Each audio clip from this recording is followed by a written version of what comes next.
আসসালামু আলাইকুম ভিউয়ার্স, আজকের রেসিপি লাউ ডিম তরকারি। তো এবার প্রথমে কড়াইতে দিয়ে দিব তেল। সেদ্ধ করে রাখা ডিম দিয়ে তাতে লবণ, হলুদ, মরিচের গুঁড়ো দিয়ে ভালো মতো ভেজে উঠিয়ে নিব। ওই তেলেই দিয়ে দিব কেটে রাখা মরিচ ও পেঁয়াজ, দিয়ে দিব 2টা তেজপাতা, ভালো মতো ভেজে নিব। দিয়ে দিব আদা রসুন বাটা ও জিরা বাটা, ভালো মতো ভেজে নিব।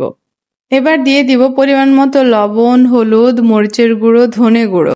কিছুক্ষণ নেড়েচেড়ে দিয়ে দিব সামান্য পানি। কষানো মশলাতে তেল ভেসে উঠলে দিয়ে দিব কেটে রাখা লাউ। লাউ দিয়ে বেশ কিছুক্ষণ কষানোর পর দিয়ে দিব পরিমাণ মতো পানি। ঢাকা দিয়ে রেখে দেব। কিছুক্ষণ জাল দেওয়ার পর লাউ সিদ্ধ হয়ে এলে দিয়ে দিব ভেজে রাখা ডিম। ডিম দিয়ে কিছুক্ষণ নেড়েচেড়ে দিয়ে দিব ধনেপাতা কুচি। ব্যাস, তৈরি হয়ে গেল লাউ ডিমের লোভনীয় স্বাদের তরকারি। সাবস্ক্রাইব করুন। ধন্যবাদ।